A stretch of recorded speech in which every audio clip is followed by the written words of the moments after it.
That was an interesting thing, wasn't it? Because in a sense, General Motors was a star in a solar system. And we couldn't let the star die.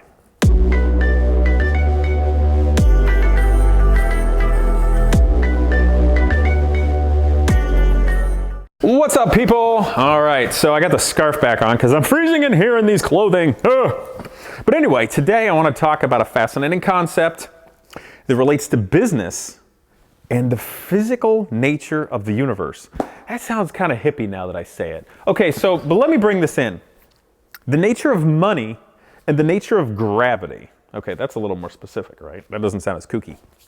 So let's start with the universe, right? Do you guys ever pay attention to the nature of planetary systems, solar systems, gravity, how all that affects and works, and the nature, frankly, the nature of interstellar physics?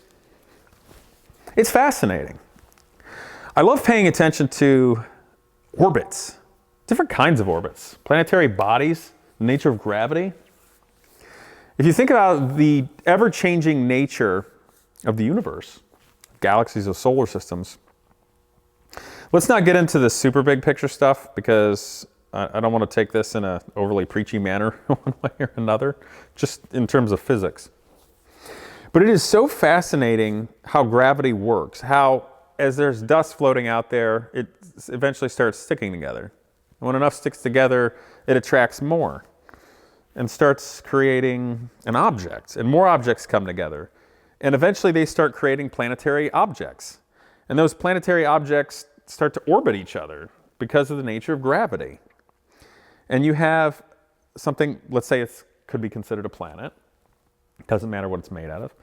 And perhaps it has offshoots that don't quite connect and they start orbiting as moons. And then you have the same thing that happens in a solar system. And the similar sort of thing that can happen in a galaxy. And how many of those exist in the universe? And what's fascinating is, let's consider this, that none of that stuff existed initially. And that the entire universe was comprised of dust of various natures. Doesn't matter. Let's just say it's dust. And it's generally the same with a little bit of differences. Those little bit of differences in movement will eventually start creating sticking action and movements and different direction of energy and movement in relation to itself. And it'll stick together and it'll start forming the known universe effectively. Though that's what we have. That is what the known universe is, and that's how it got here.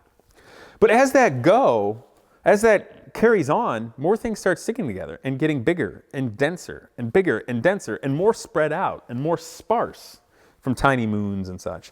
Let's just look at our own solar system. Okay, there's a sun, there's so many planets or planetoids, so many of those have moons, there's asteroid belts, there's rogue comets and things like that coming in. And generally, because we're here, we hope stuff doesn't bounce into each other. But eventually it's gonna, and eventually bad things are gonna happen. So I bring all that up in a general way because what I've seen about the nature of business and money and power in a small extent that you, say, look at over a few decades or a century, as well as the nature of different monetary systems or class systems in the world, it works the same. It really does. I'll give you an example. So if you think of our country right now, whether it's a business, and that could be like a tech kind of business, maybe it's a search engine that takes off, maybe it could be a manufacturer, a company that grows and grows. So let's say if you have a manufacturing company and then they have competition, they look at it, and if they're big enough and strong enough, they'll effectively beat those up and they compete. And then eventually maybe one gets weak somewhere and then gets bought by another one. Or if they don't want to sell, then that one ends up failing or tank and disappears and they lose their customers and the customers go to the other one that starts to get bigger and more dense. Get it? And then maybe they buy up their stuff. Either way, what happens is in the nature of business, okay, if you're in a certain industry, there ends up being the same stronger points. And much like gravity and planetary bodies, and then moving in an orbit, it works the same in large-scale business. And that's why, over time as it goes, you might have zillions of little businesses. The automotive industry, 100 years ago, There were zillions of car companies, lots of little ones. If you had a machine shop and could make a motor and coach build something, you could have a little car company. But they would fail, or they would get bought up, or they would get eaten up. And then 100 years later, there was the thing for many years and decades called the Big Three. And of course that changes, but you end up with big juggernauts. All those little things get squished together and bought up and power shifted and done. And then you get big ones that are orbiting in some way. There's a little bit of movement and change. It's exactly the same as these planetary bodies, the nature of the universe. And I'm bringing this to a reason. I'm not just saying like hippie Casey thoughts. Like there's going to be an aha moment. Same thing with tech. I mean, how many things does something like Google buy up? How many things does something like Amazon buy up? In business, all over, it grows, it grows, it grows. And eventually, the idea, effectively, in business is you want to have a monopoly, even though governments and people hate them because then everything goes to pot. And even if you have like 2 or 3 big companies, it's still kind of a monopoly. You're still screwed. But that's neither here nor there. And the same thing happens out there in the universe. But when something gets so big and so dense and so powerful, what is it at that point? It's a star. It creates energy and puts it out there. If you think about the automotive companies and getting bailed out in the United States back in like, what was it, 08, 09? Was it GM that got bailed out? It was too big to fail. That was an interesting thing, wasn't it? Because in a sense, General Motors was a star in a solar system. And we couldn't let the star die because it would have too big of ramifications, right? It's too big to fail. But the thing about stars are, they eventually do die. They'll implode upon themselves and go supernova. When they go supernova, all that energy, all that matter gets dispersed everywhere else. And solar systems in the universe will change. But it's sort of the nature of everything. You can't just have giant spheres floating out there. If you do, eventually the one thing that can happen, the ultimate, so to speak, if you extrapolate, is that it just becomes one dense thing again and compacted. And will that eventually compact and go supernova and disperse everything again?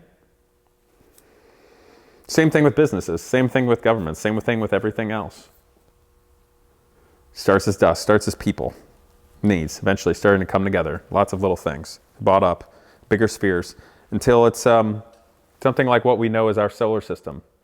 It's relatively simply laid out. There's a sun, there's so many planets and planetoids and moons, an asteroid belt. Every once in a while there's a rogue meteor or a comet or something. But that's pretty simple to understand and see and articulate.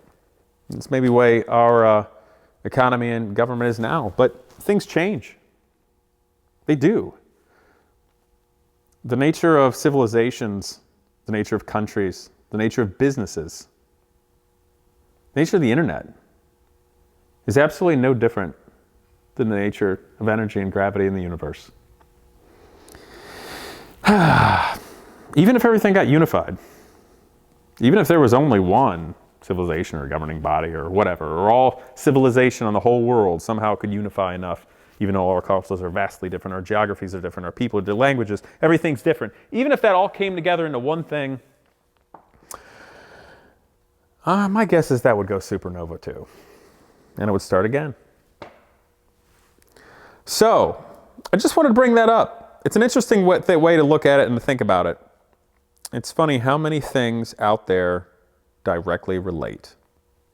So keep that in mind when you're looking at business, companies, money, governments, whatever. Because human nature is an attractive force. Wants to bring things together in a team.